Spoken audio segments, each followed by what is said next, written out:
आज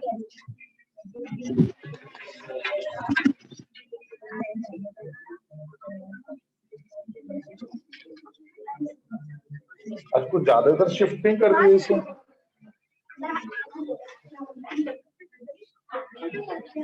वो गिरे उसको ऊपर कर।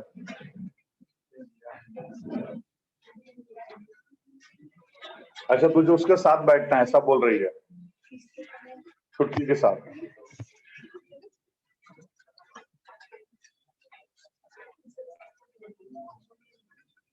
चलो स्टार्ट करें। क्या चल रहा था अपना?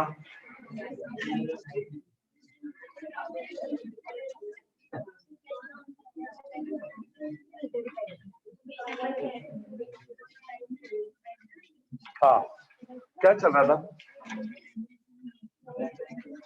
किसका आगे का?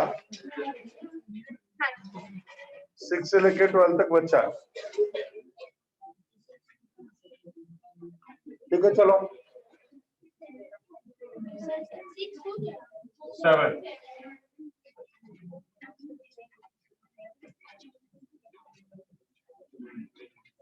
ओके सीधा 7 सम 7 सम क्या बोलते हैं 7 सम में? Calculate the speed of a satellite in an orbit. Calculate the speed of a satellite in an orbit at a height of 1000 km from the Earth's surface. Calculate the speed of satellite in orbit at a height of 1000 km. मतलब h is equals to कितना दिया है? 1000 kilometre.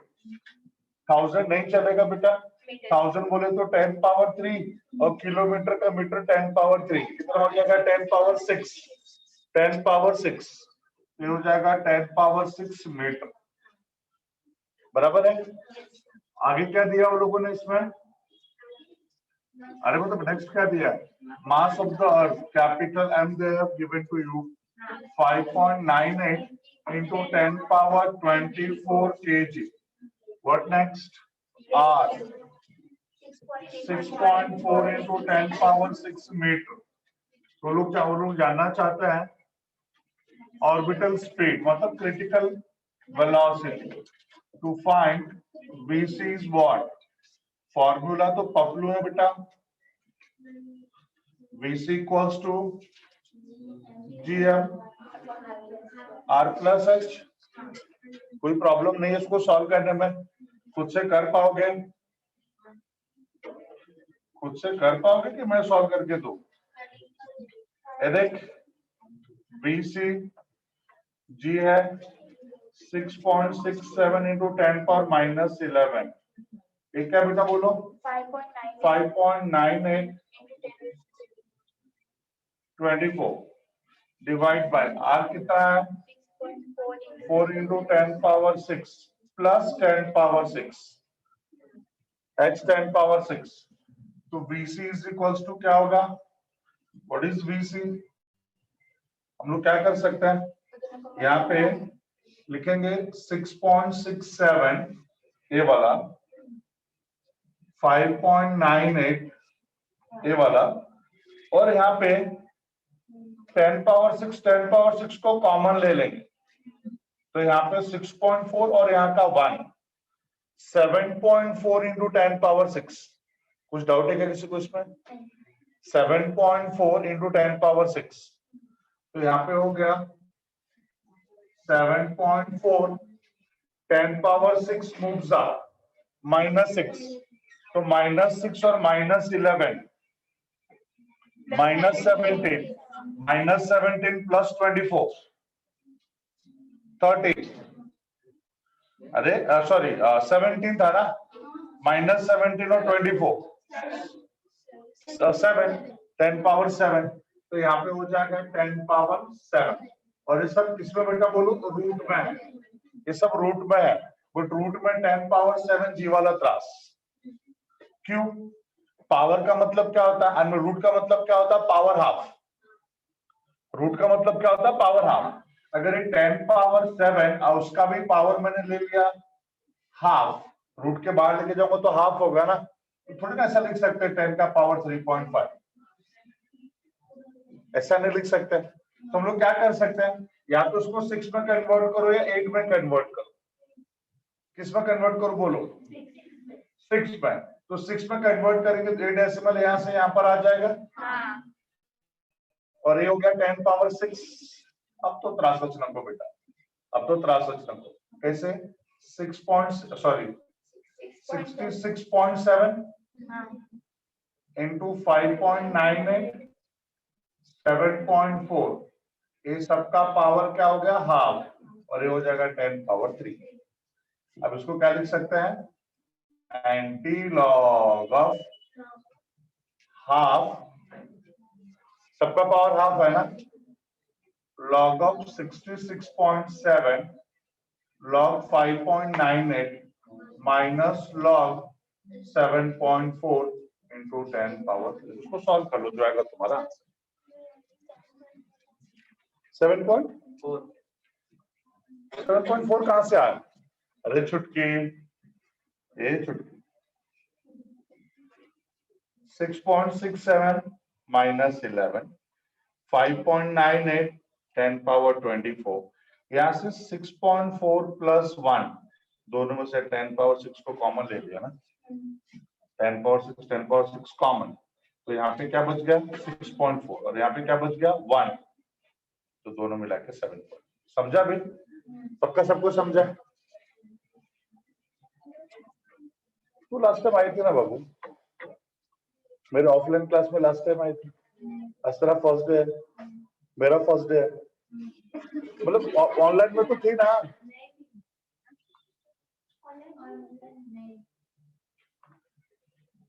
Hello, first day कि online में थे, पहले थे ना।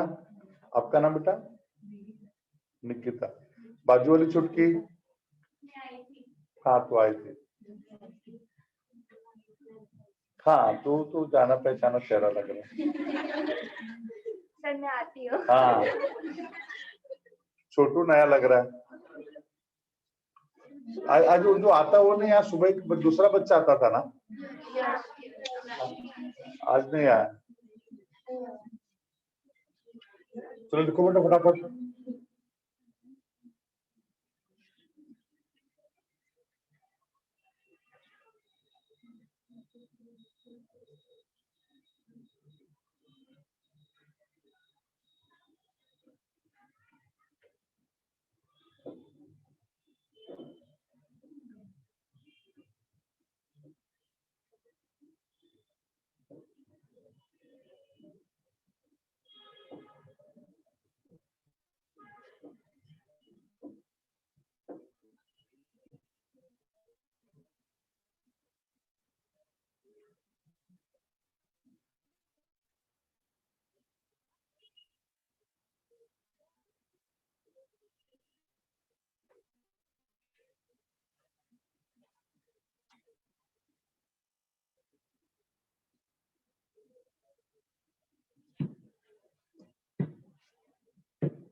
जल्दी खत्म करना है, दो टॉपिक चालू करना है।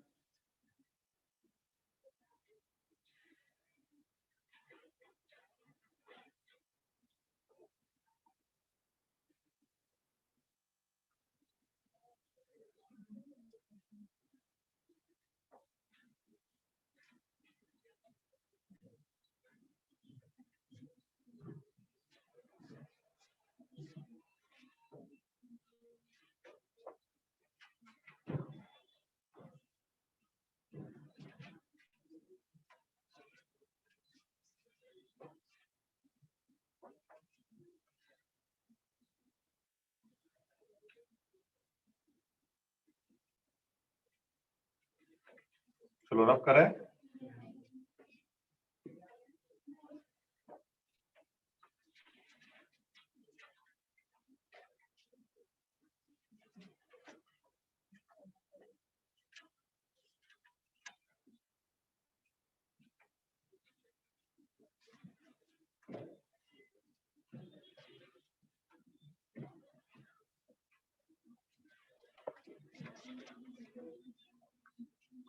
बेटा भी मैंने सम्स का सिर्फ डेटा टू फाइंड फॉर्मूला दिया, तो आप कैलकुलेशन पक्का कर पाओगे सब लोग?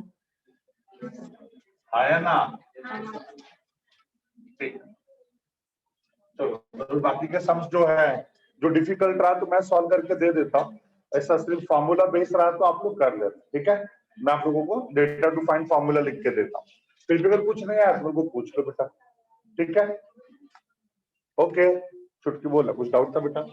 ओके, अभी कौन सा सम? 8 sum. 8 sum. What they have given to you? Calculate the value of acceleration. सुन रहे हो ना? Calculate the value of acceleration due to gravity on the surface of mass if radius of mass is this much and mass is this. Acceleration due to gravity चाहिए, radius कितना दिया है मास का?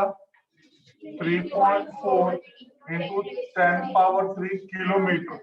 Kilometre ना चालबो 3.4 into 10 power 6 meter. Mass they have given to you. How much? 6.4 into 10 power 24 kg. ठीक है, और जी तो हमारे घर का ही है, 6.67 into 10 power minus 11 newton metre square पर केजी स्क्वायर। वो लोगों को चाहिए क्या बेटा, बोलो? What they want to find? They want to find small g is what? क्या हमारे पास फॉर्मूला बेटा? फॉर्मूला है g is equals to gm by r square.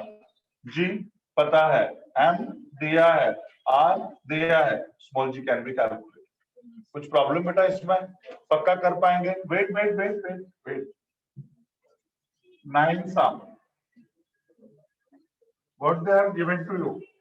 A planet has mass this much, radius this much. Calculate energy required to remove an object of mass this much from surface to the infinity.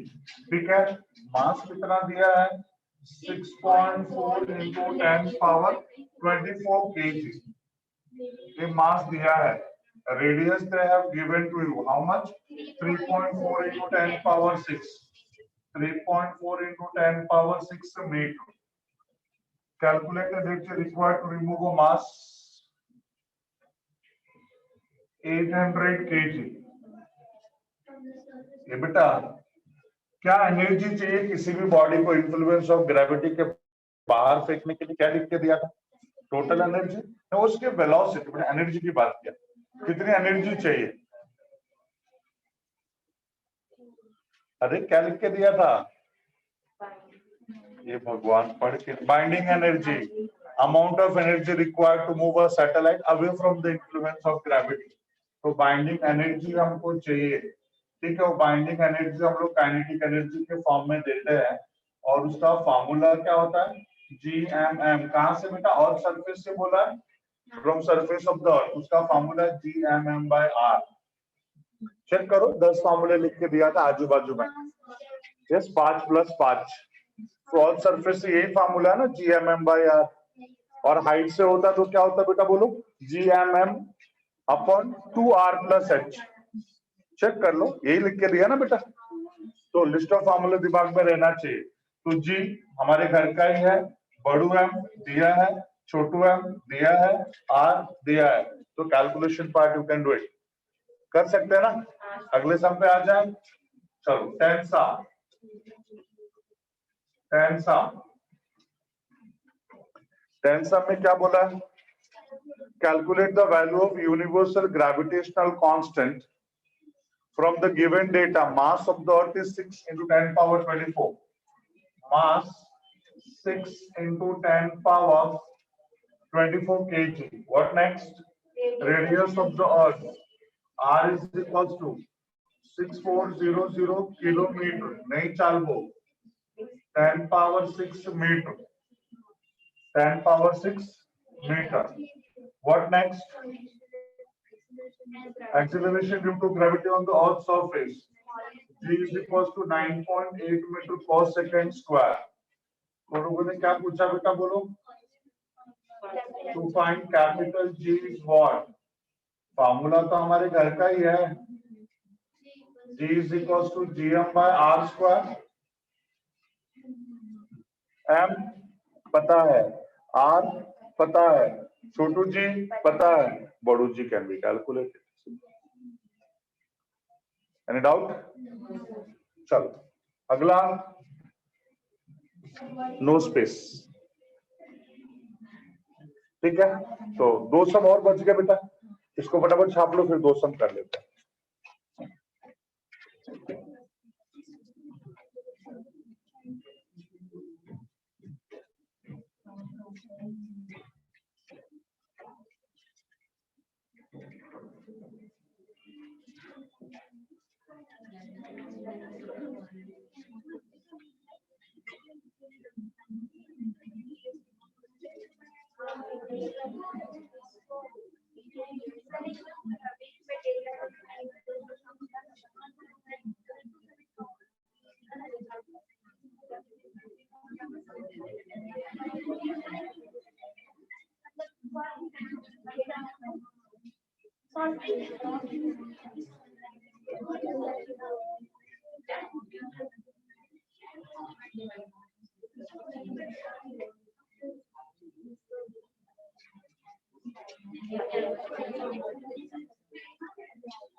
Shift हो जा.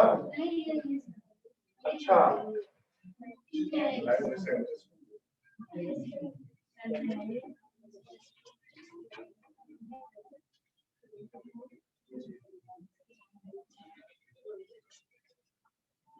Double double काम करते हैं तो पर ऊपर होना चाहिए।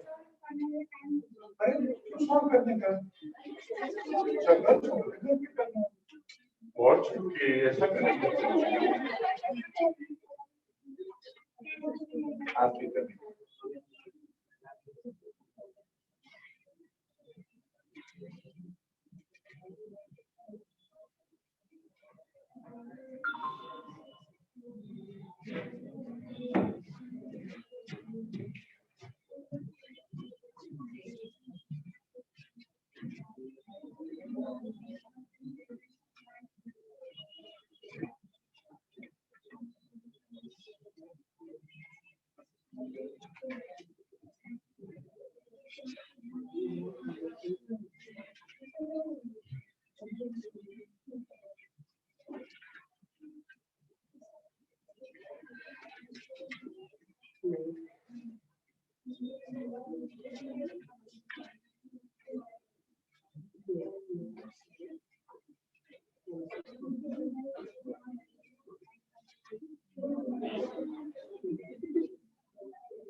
चलो आगे बढ़े। यस अगला सम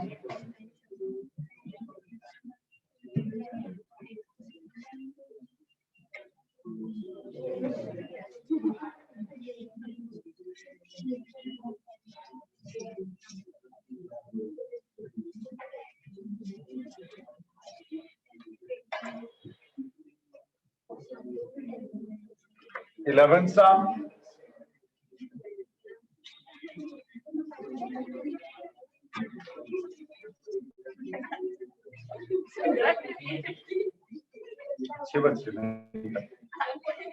Okay, 11th sum. What they have given to you in the 11th sum is a body of weight 5.6 kg weight on the surface of the earth. How much will be its weight on the planet whose mass is 7 times the mass of the earth and radius twice that of a earth's radius? At what weight? 5.6 kg weight on the surface of the earth. ठीक है? Weight क्या होता है? mg. Weight is mg.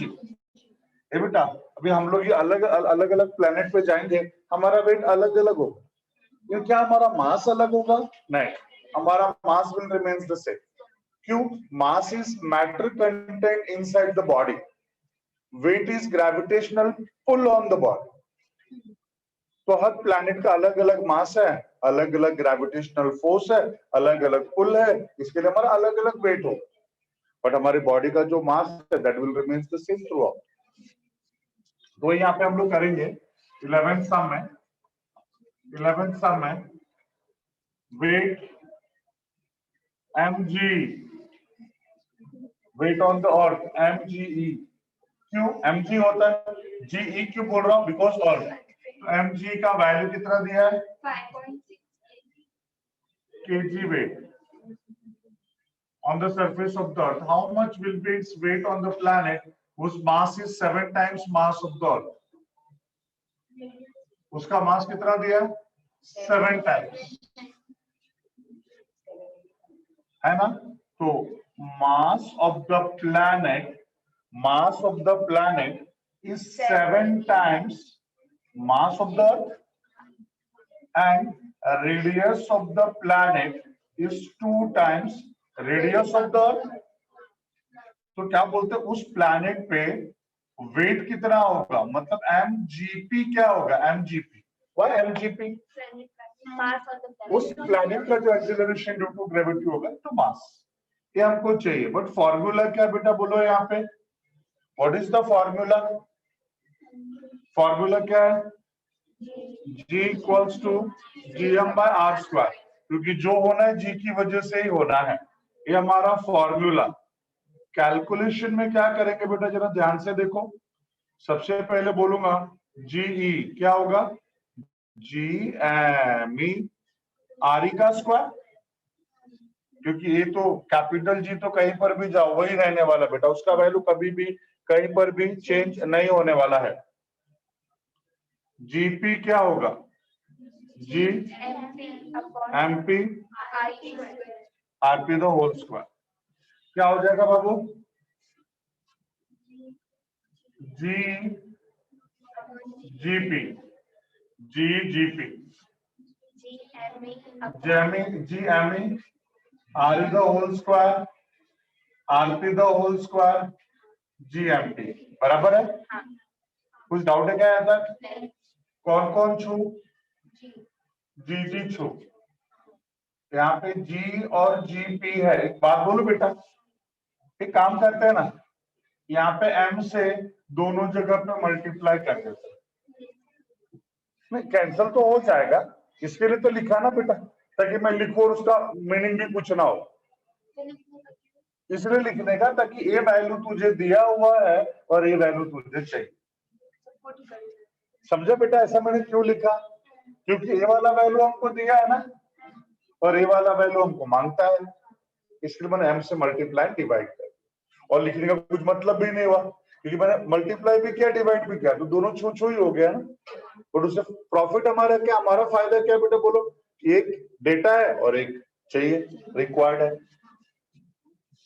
यहाँ पे क्या हो जाएगा, mass of the planet, radius of the planet, radius of the earth the whole square.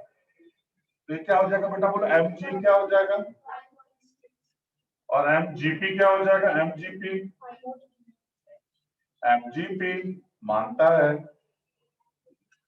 M E बोलो, एम ई है, नहीं एम ई है, और एमपी क्या, MP 7 times of M E, बराबर है। आरपी क्या, RP 2 times of R E, और ये आर ई है उसका स्क्वायरिंग कर देंगे, तो ये हो जाएगा 5.6 M G P, M E छू, आर ई छू 4/7, तो M G P is equals to what, M G P is equals to what, 5.67 divide by 4। अब इसको सॉल्व कर लो, जो आएगा तुम्हारा आंसर, समझा। और वैसे भी सुनना मेरी बात, एक बात बोलो, ये 5.6 है ना, 5.5 क्रॉस कर लिया मतलब किसमें काउंट हो जाएगा, 6 में। इधर क्या है 4, 3/2, 3/2 बोले तो 1.5, 1.5 इंटू 7, 7 का 1.5 गुना, 7 का हाफ 3.5 और 7 10.5, तो आंसर 10 के आसपास कुछ होगा बेटा, चेक करो, आ गया ना 10, समझा कि नहीं बेटा। तो इस तरह से ओरली भी हम लोगों को सीखते रहना है। इसको छाप लो, फिर अगला लास्ट सम पे आ जाता है।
लिखना पड़ेगा फिर मल्टीप्लाई डिवाइड बाय। हाँ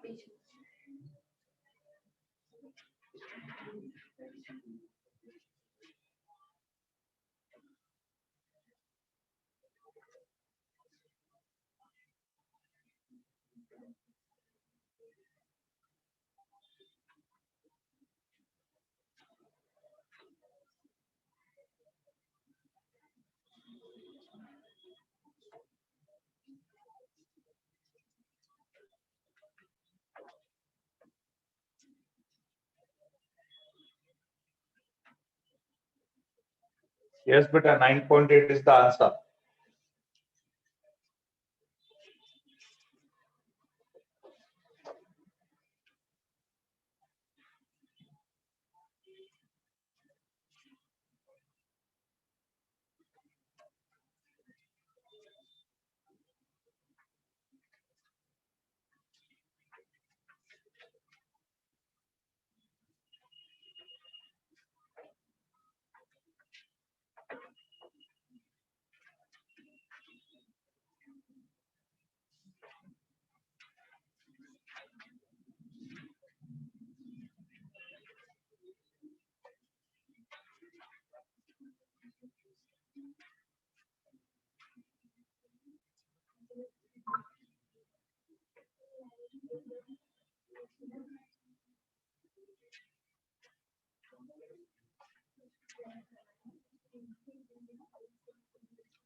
चलो next sum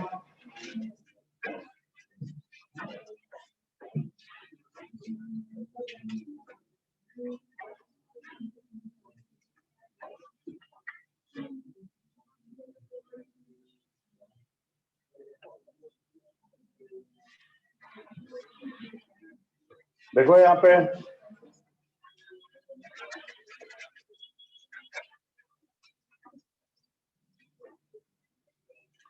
twelfth some last सम 12 सब में देखो क्या दिया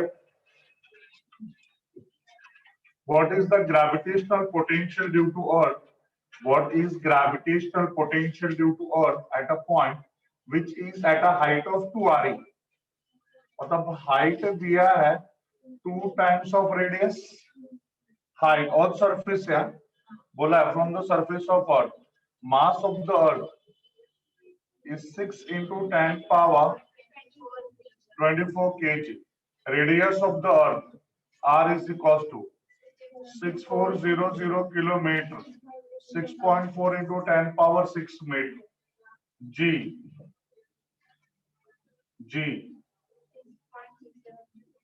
6.67 into 10 power minus 11 newton metre square पर केजी स्क्वायर क्या चाहिए बेटा बोलो पोटेंशियल सिर्फ चाहिए ना gravitational potential is equals to what formula हमारे पास है बेटा ग्रेविटेशनल पोटेंशियल का gravitational potential is gm r plus h और सरफेस पे होता तो सिर्फ r होता बट हाइट पे इसके लिए r plus h minus sign भी रहता है बट ठीक है यहाँ पे माइनस साइन सिर्फ इतने बताता ना उतने एनर्जी के साथ बाउंड है तो सिर्फ प्लस लिखो चलेगा gm R क्या है? R, H क्या है? 2R. It is Gm by 3R.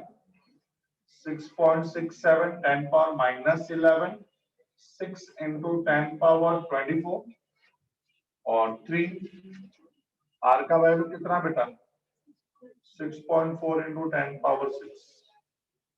ठीक है, अब इसको सॉल्व कर लो, जो आएगा तुम्हारा आंसर. एक बात बोलूं, 3 2 सा 6, 2 यहां पर बच गया. 6.4 6.67 अप्रोक्स दोनों सेम है बेटा. दोनों को स्वार कर दो, ऊपर सिर्फ 2 बचा है.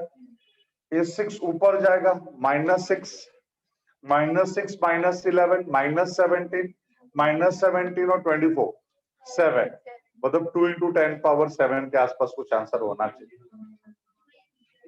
आ गया ना? हम लोग इस तरह से ओरली कर देने का, एग्जाम में कैसे करने का, लॉग एंटी लॉग से प्रॉपर जैसा होता वैसा, लेकिन ऐसा भी हमको आना चाहिए. और ऐसे अभी से करेंगे तो ही हम लोगों का मतलब कॉन्फिडेंस बढ़ेगा और हम लोग फटाफट कर पाएंगे एंट्रेंस पॉइंट ऑफ व्यू.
चलो डन.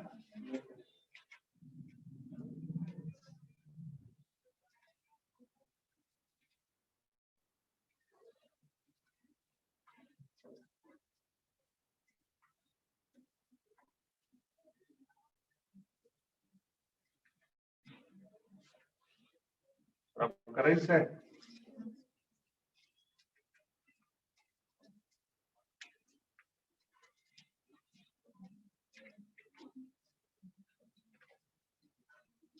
नेक्स्ट वर्ड क्या बेटा बोलो?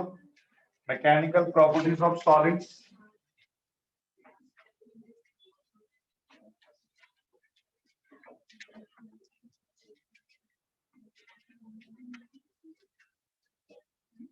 ठीक है, सॉलिड्स के मैकेनिकल प्रॉपर्टीज के बारे में पढ़ते हैं. स्टार्ट करें हम लोग. सब सुन रहे हैं मेरी बात को? तो एक क्वेश्चन तो मैं कई बार पूछ भी चुका हूं, लेकिन फिर से एक बार पूछना पड़ेगा. कुछ नए बच्चे हैं, जिनको पता होगा तो आंसर मत देना, जिनको नहीं पता होगा तो आंसर देना बेटा. क्या सबसे इंपॉर्टेंट पॉइंट इसमें हम लोगों को पढ़ना है इलास्टिसिटी के बारे में. In this topic we have to study about elasticity. So what is elasticity first of all? Elasticity क्या है? किसी ने पूछा व्हाट इज इलास्टिसिटी, तो आप क्या बोलोगे? देखो आंसर्स आ रहे हैं, कोई बोल रहा है रबर,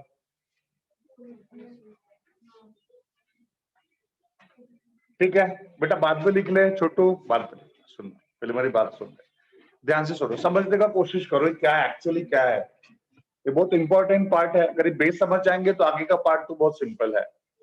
जैसे मैंने आपसे पहले भी डिस्कस किया था, इसके पहले भी, कि इलास्टिसिटी क्या है, तो आप पता नहीं कुछ तो अनाप शनाप कुछ बोले थे। फिर मैंने आप लोगों को बोला कि चलो मैं क्वेश्चन चेंज करता हूं और मैं आपसे पूछता हूं कि रबर ज्यादा इलास्टिक है कि स्टील? स्टील ज्यादा इलास्टिक है कि रबर ज्यादा इलास्टिक है?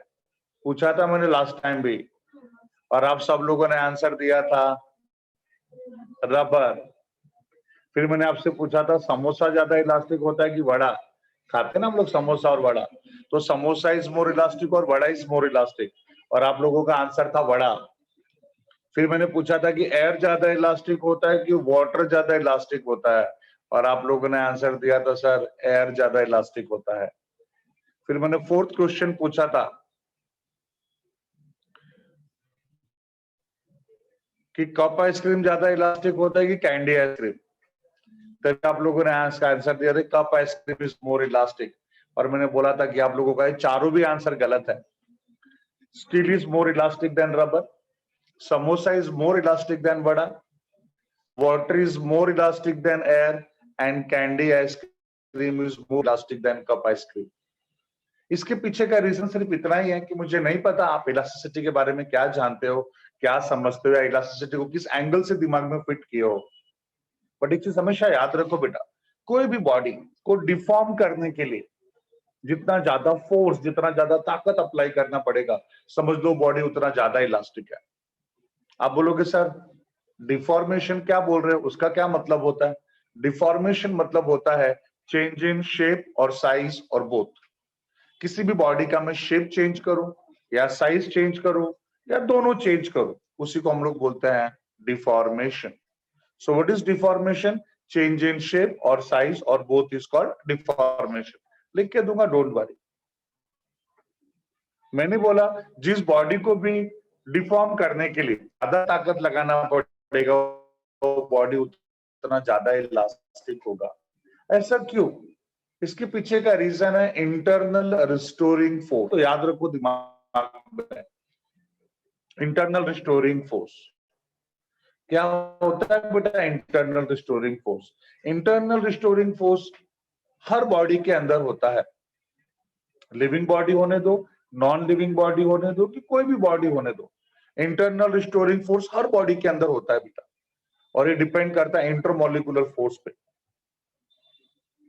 ये जो इंटरनल रिस्टोरिंग फोर्स है, इसका दो प्रॉपर्टी है। प्रॉपर्टी नंबर 1 कि कभी भी एक्टिवेटेड फॉर्म में नहीं रहता। पॉइंट नंबर 2, ये एक्टिवेट होता कब है? जब कोई बाहर का फोर्स हमारे बॉडी पे एक्ट होगा ना, then only it get activated, तब तक ये फोर्स एक्टिवेट नहीं होता। और प्रॉपर्टी नंबर 2, जो बाहर वाला फोर्स हमारे बॉडी को डिफॉर्म करना चाहता है, हमारे बॉडी के शेप या साइज को चेंज करना चाहता है, इंटरनल रिस्टोरिंग फोर्स उसे चेंज नहीं करने देगा। बट अगर मान लो बाहर वाला फोर्स ज्यादा है, उसने हमारी बॉडी को डिफॉर्म कर दिया, तो after removal of the deforming force, वो डिफॉर्मिंग फोर्स जब बॉडी पे से हट जाएगा, तो इंटरनल रिस्टोरिंग फोर्स बॉडी को फिर से उसके ओरिजिनल डायमेंशन में लेके आता है। लॉक टेबल दो बेटा। एक सिंपल सा एग्जांपल बेटा, ये देखो तुम्हारे पास छोटा सा बुक है, इसको मैं बोलता हूँ भाई इसका जरा शेप चेंज हो जाए अपने आप से। अपने आप से शेप चेंज होगा क्या? नहीं। मैं इसके ऊपर देखो एक बाहर का फोर्स अप्लाई करके इसके शेप को देखो मैंने चेंज कर दिया। जो रेक्टेंगुलर शेप था उसको मैंने सिलिंड्रिकल शेप में कर दिया बेटा। अपनी मर्जी से तो हुआ नहीं, मैंने फोर्स अप्लाई करके किया। अब मैं यहां से अपना फोर्स हटा दूं, देख फिर से वो रेक्टेंगुलर शेप में आ गया कि नहीं? कौन लेके आया इसको रेक्टेंगुलर शेप में फिर से? Internal restoring force. तो इंटरनल रिस्टोरिंग फोर्स वो फोर्स है जो बॉडी के अंदर रहता है, बट वो एक्टिवेटेड फॉर्म में नहीं रहता। वो कब एक्टिव होता है? जब कोई बाहर का फोर्स हमारे बॉडी पे एक्ट होगा, then only it get activated. और एक्टिवेट होके क्या करेगा? उस डिफॉर्मिंग फोर्स को अपोज करेगा, बॉडी को डिफॉर्म नहीं होने देना चाहेगा। इसके बावजूद भी अगर हमारा बॉडी डिफॉर्म हो जाता है तो क्या करेगा, after removal of deforming force body को ओरिजिनल डायमेंशन में लेके आता है। ये बेटा इसका लाइव एग्जांपल आप लोग ही ले लो। आपकी बॉडी में इतनी ताकत है कि 2-4 लोगों को तो मार ही सकते हो अकेले, इतना तो बॉडी में ताकत है बेटा। लेकिन वो क्या अभी एक्टिवेटेड है? आप खा रहे हो, लिख रहे हो, पढ़ रहे हो, चुपचाप बैठे हो, गाने सुन रहे हो, तो क्या आपकी बॉडी का ताकत एक्टिवेटेड है? नहीं। पर जिसे कोई आपकी बॉडी को ऐसा पुश या पुल करने के लिए आया कि तुरंत आपकी बॉडी का ताकत एक्टिवेट हो जाएगा, मार धक्का नहीं लूंगा या नहीं लूंगा। सीधी सी बात है बेटा। और वो जितना ज्यादा हमारे बॉडी पर फोर्स अप्लाई करेगा, हमारे बॉडी का ताकत उतना ज्यादा एक्टिवेट होता जाएगा। होता है कि नहीं बेटा?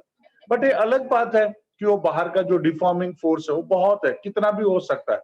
हमारे बॉडी का इंटरनल फोर्स का, इंटरनल रिस्टोरिंग फोर्स का एक लिमिट है बेटा, एक लिमिट तक ही एक्टिवेट होता जाएगा। हाँ या ना बेटा? मान ले हमको 2 लोग मिलके पुश अप पुल नहीं कर पा रहे, 3 लोग मिलके तो कर ही देंगे ना? नहीं 3 लोग, 4 लोग, नहीं 4 लोग, 5 लोग, फाइनली लोग हमको डिस्प्लेस तो कर ही देंगे ना बेटा। लेकिन हमारी बॉडी का जो इंटरनल रिस्टोरिंग फोर्स उसका तो एक लिमिट है ना।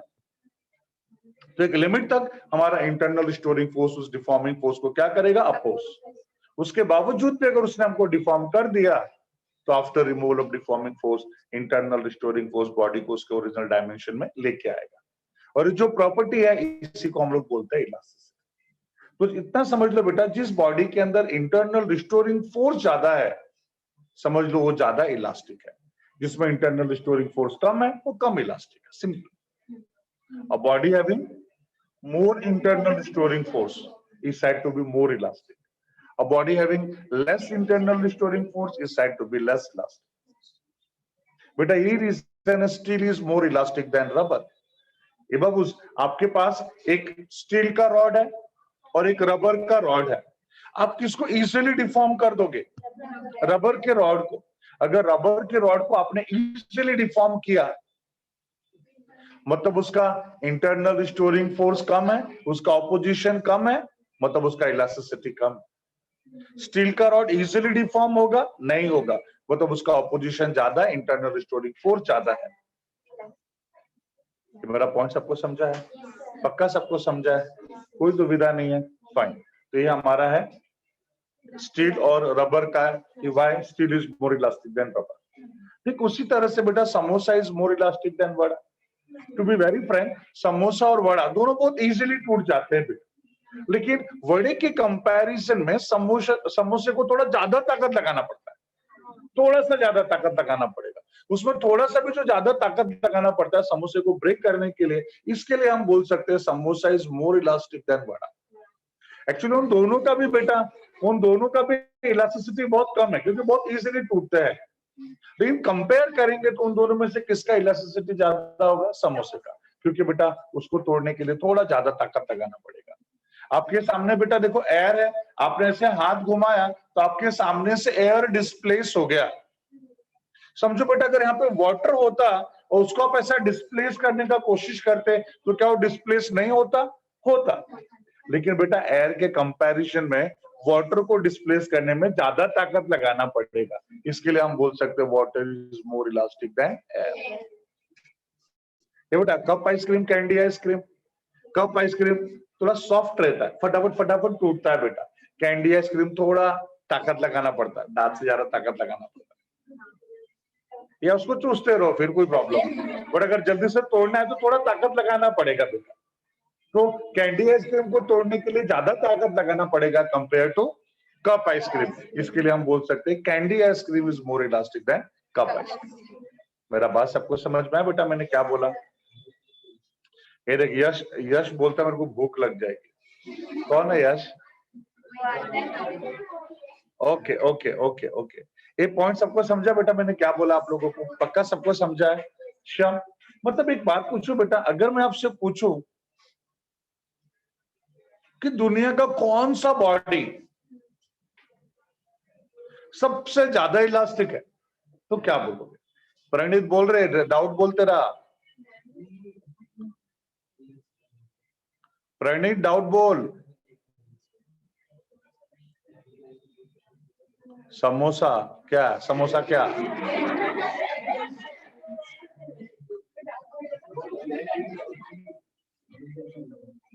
ठीक है, सुनो मेरी बात। हाँ बेटा, कौन सा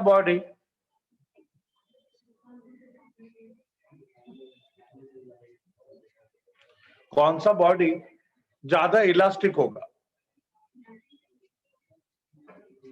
या सबसे ज्यादा इलास्टिक बॉडी दुनिया में कौन सा है? आपके दिमाग में आएगा सर पत्थर, उसको तोड़ना डिफिकल्ट है बेटा, लेकिन उसको भी तो हमारा जब वो पता है ना, ये क्या रोलर आता है, उस पत्थर को भी पाउडर बना देता है बेटा, वो भी तो डिफॉर्म होता ही है ना। तो कौन से बॉडी को आप बोलोगे सबसे ज्यादा इलास्टिक है? डायमंड बोल रहे हैं, डायमंड भी है बेटा, लेकिन डायमंड को भी हथौड़े से मारेगा तो उसका भी तो पाउडर बनेगा ही ना। ये बेटा एक बात बोलूं, दुनिया में कोई भी बॉडी मोस्ट इलास्टिक नहीं है, और अगर डेफिनेशन बुक्स के फॉर्म में, किताबों के फॉर्म में अगर बताना है तो हम बोल सकते हैं rigid body is said to be most elastic body in the world और यूनिवर्स। क्योंकि rigid body, RIGID, rigid body का डेफिनेशन का क्या है? रिजिड बॉडी का मतलब क्या होता है, उसका डेफिनेशन क्या है? एक ऐसा बॉडी अंडर एनी सर्कमस्टेंसेस, कोई भी सर्कमस्टेंसेस में जो डिफॉर्म नहीं होगा, उसको हम बोलते हैं रिजिड बॉडी। बोलते हैं दगड़ बोलते हैं ना, वो रिजिड जैसा। तो बेटा उसी तरह से ना अपना रिजिड बॉडी का मतलब होता है जो अंडर एनी सर्कमस्टेंसेस चेंज नहीं होगा वो। तो बेटा पॉइंट ऐसा है कि जो डिफॉर्म ही नहीं होगा अंडर एनी सर्कमस्टेंसेस, मतलब उसका इलास्टिसिटी बहुत ज्यादा हो गया ना, उसका ऑपोजिशन बहुत ज्यादा हो गया ना, और उसको मोस्ट इलास्टिक बॉडी बोल सकते हैं। लेकिन बेटा पता है ना, हम लोग बोलते हैं आइडियल चीजें एग्जिस्ट नहीं करती, दुनिया में से कोई बॉडी है ही नहीं जिसको हम डिफॉर्म ना कर सके। तो प्रैक्टिकली बेटा दुनिया में कोई भी ऐसा बॉडी नहीं जिसको हम डिफॉर्म नहीं कर सकते। मतलब बेटा दुनिया में कोई भी बॉडी परफेक्टली बॉडी नहीं है, परफेक्टली इलास्टिक बॉडी नहीं है। वैसे देखा जाए तो बेटा ये मार्कर भी इलास्टिक बॉडी है, एक हल्के फुल्के फोर्स से तो ये भी नहीं टूटेगा, तो हमारे लिए तो ये भी इलास्टिक है कि नहीं? लेकिन थोड़ा ज्यादा फोर्स में भी डिफॉर्म हो जाएगा। वैसे तो बेटा कोई भी बॉडी डिफॉर्म हो जाएगा।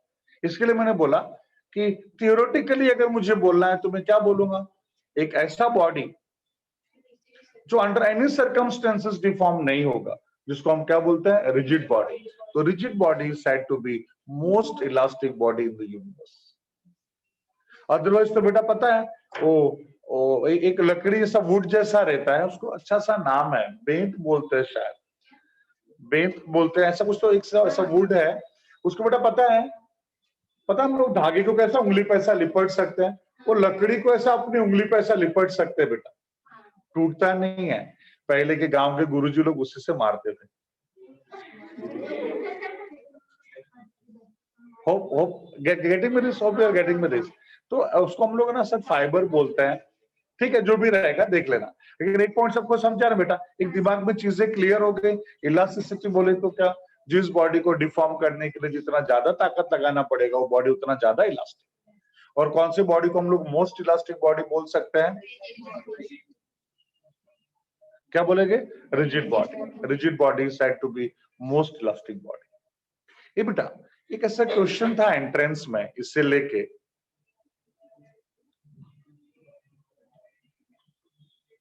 कि under what conditions elastic body becomes plastic body.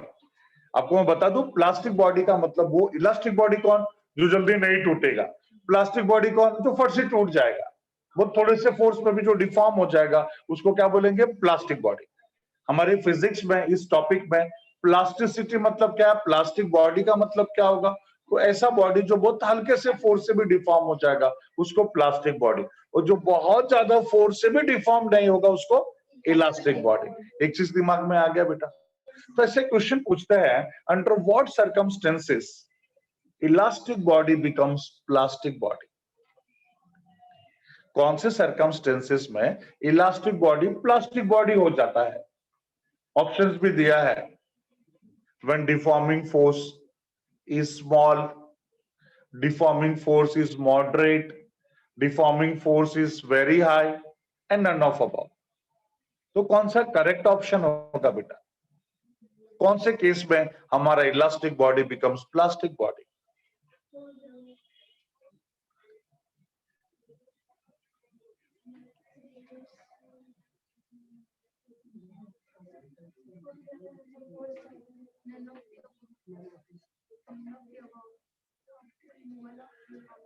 Okay, इसका करेक्ट आंसर है when deforming force is very high. जब deforming force is very high तब हम उसको क्या बोलेंगे बेटा? बोलो। उसको हम बोलेंगे प्लास्टिक, मतलब इलास्टिक बॉडी भी प्लास्टिक बॉडी जैसा बिहेव करेगा। फॉर एग्जाम्पल फॉर एग्जाम्पल जरा सीरियल्स वगैरह की बातें कर लेते हैं बेटा। बहुत हमारे टीवी सीरियल, मतलब टीवी के हिस्ट्री में सबसे फेमस जो सीरियल्स हुए वो कौन से हुए? रामायण और महाभारत। उतना ज्यादा फेमस तो कुछ भी नहीं हुआ बेटा। ये बेटा उसमें हम लोग देखते थे कि कोई ऐसा राक्षस जैसा आता था, लोग उसको मारने के लिए जाते थे। कुंभकर्ण का एग्जांपल ले ले। ये बेटा उसको ना कैसा है? पत्थर, पहाड़, उसका इलास्टिसिटी कितना ज्यादा है। हम लोग तोड़ने को जाएंगे या क्रेन भी लगाएंगे तो महीनों लगते टूटने में बेटा। तो ये लोग भी तो महाबली लोग थे ना। ये लोग बेटा क्या करते हैं, वो हिल नहीं रहा है, कुछ भी मारो उसको फर्क ही नहीं पड़ रहा है। भाला वगैरह पता? भाला वगैरह क्या बोलते हैं उसको हम लोग? क्या उसको क्या? नहीं, उसको जेवेलिन बोलते हैं ना, जेवेलिन थ्रो बोलते हैं ना, जेवलिन थ्रो बोलते हैं ना उसको हम लोग। तो बेटा पता वो भाला वगैरह फेंकेंगे उसको, भाई हम लोगों को लगे तो क्रॉस होके गुड़ुम्बा ही हो जाएंगे, स्वाहा ही हो जाए। वो भाला उसको फेंकते तो बेटा ऐसा लेके ऐसा तोड़ के फेंक देता। भाले का इलास्टिसिटी कितना ज्यादा है, टूटेगा नहीं। लेकिन उसके लिए इतने बड़े फोर्स के सामने वो क्या है? कुछ नहीं तोड़ेगा। दूसरा फेंका ले कैसा ना टूथपिक जैसा यूज कर रहा है, फेंक रहा है। हाँ या ना? ये बेटा ये लोग उसको ना बड़ा बड़ा ऐसा पत्थर उठा के फेंक रहे हैं कि पत्थर का मास ज्यादा है, हम लोग जोर से फेंकेंगे, उसका मोमेंटम ज्यादा होगा, लगेगा तो मर ही जाएगा। बेटा वो बड़े से पत्थर को ऐसा हाथ में पकड़ के सब पाउडर जैसा करके फेंक देता है। हाँ, ऐसा देखा है कि नहीं आपने? मतलब बेटा क्या है, इन बॉडीज का इलास्टिसिटी बहुत ज्यादा है, बट इतने बड़े फोर्स के सामने उसका कुछ वैल्यू ही नहीं है। मतलब वो इलास्टिक बॉडी क्या बन गया? प्लास्टिक बॉडी, इजीली टूट जाता है। इतना पीछे क्यों जा रहे हो? बाहुबली ए बेटा वो एरो पता, अगर बॉडी में से क्रॉस हो जाएगा तो क्या होगा? देखो सीन तुम लोगों को याद है, वो शायद 2 में क्या नाम है उसका, भल्लाल देव, उसकी माँ को फिर से बंदी बना के लेके जाता है। फिर वो बाहुबली पीछे से आता है, उसको ऐसा बांध छोड़ता है उसके ऊपर। बेटा पता उसे हाथ में पकड़ लेता है और अंगूठे से तोड़ के फेंक देता है। भैया बाण हमको लगे तो अभी हम लोग तोड़ पाएंगे क्या? नहीं तोड़ पाएंगे। और उसका ताकत इतना ज्यादा है कि उसको उसने उंगली से ही तोड़ के फेंक दिया। मतलब उसका बॉडी का इलास्टिसिटी बहुत ज्यादा है, बट इतने बड़े बल्लाल देव के फोर्स के सामने क्या हो गया? नल्ला हो गया बेटा, प्लास्टिक हो गया, टूट गया। पॉइंट समझा क्या है? तो बेटा ना इसका आंसर क्या है? कब हमारा इलास्टिक बॉडी प्लास्टिक बॉडी हो जाएगा? In front of high force. याद रहेगा बेटा, ये सबके दिमाग में रहेगा। चलो 2 पॉइंट और डिस्कस करनी है। ये जो टर्म इलास्टिसिटी है, इसके ऊपर हीट का क्या इफेक्ट होगा? इसके ऊपर एनलिंग का क्या इफेक्ट होगा? इसके ऊपर रोलिंग और हैमरिंग का क्या इफेक्ट होगा? इसके ऊपर इंप्यूरिटी का क्या इफेक्ट होगा? ऐसे 4 इफेक्ट हमको पढ़ना है। इफेक्ट ऑफ क्या क्या बेटा बोलो? impurity, effect of temperature, effect of hammering and rolling, effect of annealing. Annealing, A-N-N-E-A-L-I-N-G, annealing. Annealing chemistry में नहीं पढ़ा बेटा। Annealing मतलब होता है किसी भी बॉडी को क्विकली कूल करना, किसी भी बॉडी को क्विकली कूल करने को बोलते हैं एनलिंग। ठीक है, तो क्या लगता है बेटा, इंप्यूरिटी की वजह से बॉडी का इलास्टिसिटी बढ़ेगा कि कम होगा? छुटके बेटा कम ऑन, क्या लग रहा है आप लोगों को? Due to impurity elasticity will increase और डिक्रीज? दोनों इंक्रीज भी होगा। हाँ प्रणीत, इंक्रीज भी होगा डिक्रीज भी होगा, सिर्फ डिक्रीज नहीं होगा, इंक्रीज भी होगा, दोनों भी होगा। आप बोलोगे सर वो अपनी मर्जी से होगा क्या?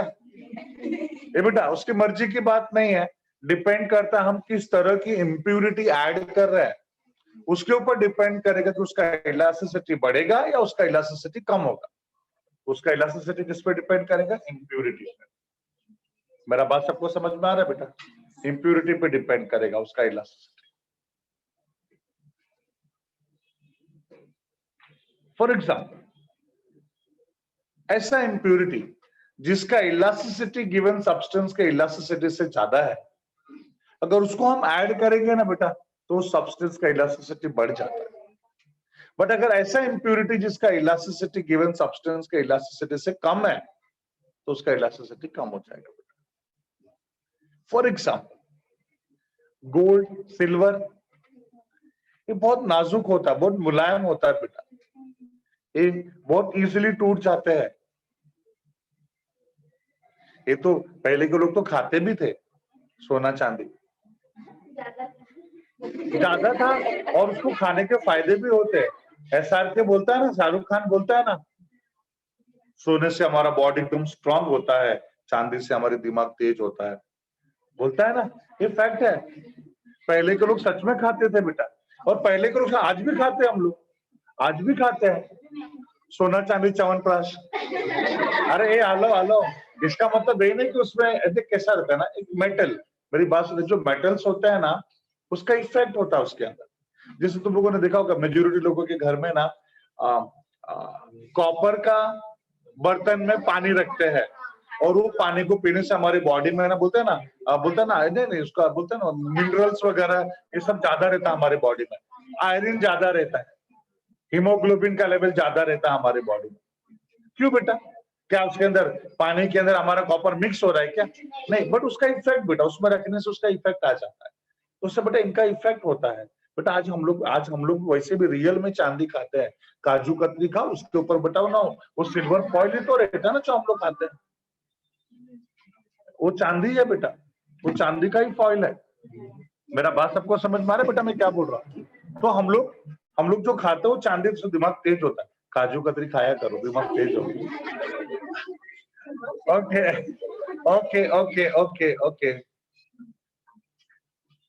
तो कैसा है ना बेटा, ये बहुत नाजुक होता है, बहुत मुलायम होता है। अगर प्योर गोल्ड और प्योर सिल्वर के ऑर्नामेंट्स हम लोग बनाए ना बेटा, फट से टूट जाएगा, इजिली डिफॉर्म हो जाएगा। इसके लिए जो ऑर्नामेंट्स बनते हैं ना वो 23, 22, 21, 20, 18, बेटा पता है वो जितना कम कैरेट का 24 मतलब टोटल गोल्ड या जो भी है प्योर है, 23 थोड़ा सा इम्प्यूरिटी, 22 थोड़ा और ज्यादा इम्प्यूरिटी, 21 थोड़ा और ज्यादा इम्प्यूरिटी, 20 में ज्यादा, 19 में और कम, 18 में और कम, मतलब इम्प्यूरिटी ज्यादा गोल्ड कम, ऐसा। तो जितना कम कैरेट का होगा उसमें उतना ज्यादा इम्प्यूरिटी है, मतलब वो उतना ज्यादा स्ट्रांग रहेगा बेटा, टूटेगा नहीं। समझा मेरी बात बेटा? ये रीजन है कि हम लोग ना कभी भी गोल्ड, अच्छा इसमें ना जो सोनार लोग तो उनको फायदा, वो समथिंग ना, वो इम्प्यूरिटी थोड़ी सोने का भाव रहता है, लेकिन हम लोग जाते हैं बेटा सोने के भाव से खरीदते हैं, और जब हम बेचने को जाते हैं तो उस प्राइस में से फिर फट से 20% कम कर देते हो लोग। क्यों भाई? तो इम्प्यूरिटी है, मतलब तुम बेचते समय सोना है, हम बेचते समय इम्प्यूरिटी हो जाती है ना। चलो सबका अपना अपना धंधा होता है बेटा, उसको अपन कुछ नहीं बोल सकते, है ना बेटा। इसके लिए पता है कितने लोगों को ना, तुम लोगों को पता है एक बात बताऊं, तुम सारे गर्ल्स ही हो, तो तुम लोगों का ना शादी करके अपने हस्बैंड के घर पे जाओगे, हस्बैंड का ना जेब खाली करोगे, हमको यही ऑर्नामेंट चाहिए। बेटा एक बात बताओ, ठीक है बेटा वो तुम्हारा हस्बैंड तुम्हारी इच्छा, तुम कुछ तो कर देगा नहीं, अरे वो तो सुन ना प्लीज, एक बात सुन बेटा, हम लोग ये जो हम लोग डायमंड्स का बोलते हैं ना, डायमंड, या हम लोग जो डायमंड थोड़ी रहता है बेटा, वो सब कांच रहता है बेटा। आप लोग वो कांच आप लोग सोने के भाव खरीदते हो बेटा, वो कांच आप लोग सोने के भाव खरीदते हो, वो कांच ही तो है, कांच के टुकड़े तो होता है। मतलब याद रखो, फ्यूचर में मेरी बात याद रखना, ऑर्नामेंट्स खरीदने को जाना तो डायमंड सेट नको, प्योर गोल्ड वाला खरीदो, कोई प्रॉब्लम नहीं बेटा।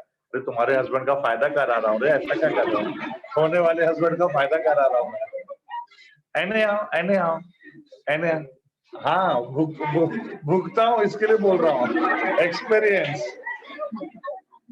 सो प्लीज, सो अच्छा एक पॉइंट समझा बेटा, मतलब ये जो उसमें थोड़ा सा नॉलेज दे दिया, बाकी तो तुम्हारी इच्छा है बेटा। तो ये समझा इम्प्यूरिटी का।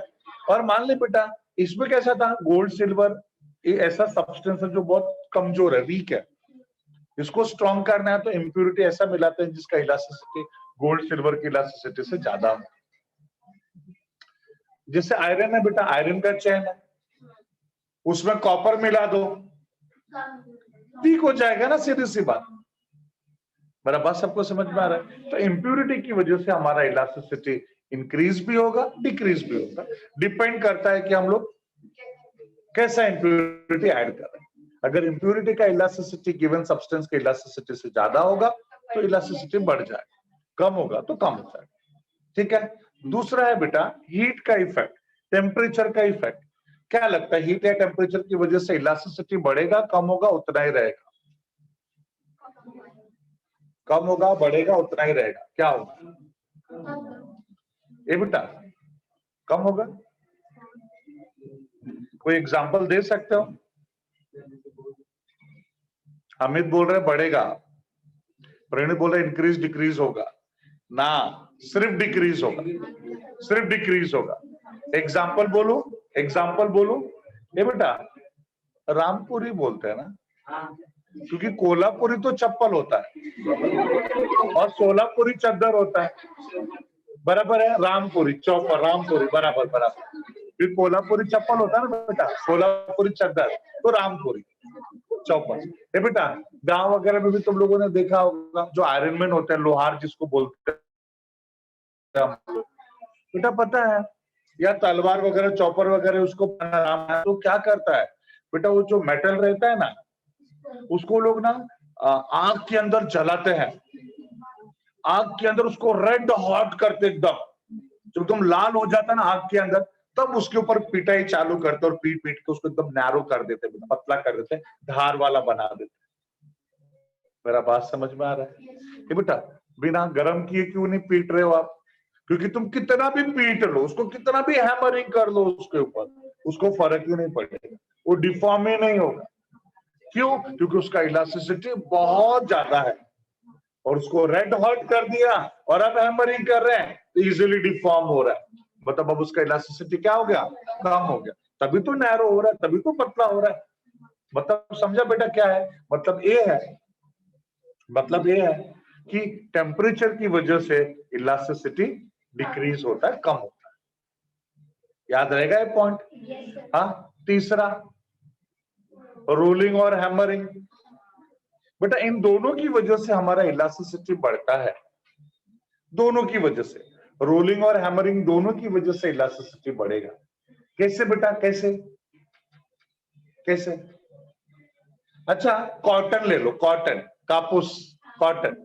ये बेटा कॉटन लेके उसको ऐसा अलग अलग करो, फटाफट फटाफट अलग अलग हो जाएंगे कि नहीं? और कॉटन लेके उसको ऐसे ऐसे करके दिया का बाती बना दो, थोड़ा दिया का बाती, अब उसको ऐसे तोड़ने को जाओ, टूटेगा क्या? पर ताकत ज्यादा लगाना पड़ेगा ना, ताकत ज्यादा लगाना पड़ा मतलब वो ज्यादा इलास्टिक हो गया, सिंपल। कॉटन नहीं है, लेकिन जब ऐसा लूज है तो फटाफट फटाफट फटाफट फटाफट टूट रहा है, और उसको हम लोगों ने दिया का बाती जैसा बना दिया और उसको तोड़ने को जाएंगे, थोड़ा ज्यादा ताकत लगाना पड़ेगा कि नहीं? मतलब उसका क्या बढ़ेगा बेटा, बोलो? इलास्टिसिटी बढ़ गया, क्योंकि अब उसको डिफॉर्म करने में हमको ज्यादा ताकत लगाना पड़ रहा है। ये बेटा कोई एक पेज ले लो, एक पेज, पेज को ऐसे करो फटाक से पूरा फट जाएगा, और उस पेज को रोल कर दो और फिर उसको फाड़ने को जाओ, थोड़ा जी वाला त्रास। अब उसको फाड़ना बेटा थोड़ा डिफिकल्ट हो, फटेगा लेकिन थोड़ा ज्यादा डिफिकल्ट हो जाएगा। तो रोलिंग की वजह से क्या हो रहा है, इलास्टिसिटी बढ़ रहा है, बराबर है बेटा। हैमरिंग की वजह से भी इलास्टिसिटी बढ़ेगा। बेटा मान ले रामपुरी में हम लोगों ने धार लगाया ही नहीं है, और किसी का गला काटेंगे तो कटेगा नहीं? कटेगा। और उसका अगर हैमरिंग कर दिया, धार वाला कर दिया, सामने वाला कटा, हाँ यार, ये मेरा बात सबको समझा बेटा क्या है? मतलब ना रोलिंग और हैमरिंग से बॉडी का इलास्टिसिटी क्या होता है? बढ़ता है। टेम्परेचर से क्या होता है? कम होता है। और इम्प्यूरिटी से कम ज्यादा दोनों होता है। ये बेटा एनलिंग से क्या होगा? क्या लग रहा है? एनलिंग की वजह से क्या होगा? बॉडी का इलास्टिसिटी बढ़ेगा, कम होगा, उतना ही रहेगा? None of above. क्यों बेटा? कूल आपने बोला जल्दी कूल होगा ना, तो इसका इंटरमॉलिक्यूलर फोर्स थोड़ा वीक हो जाएगा। Nice, very nice. बेटा एनलिंग से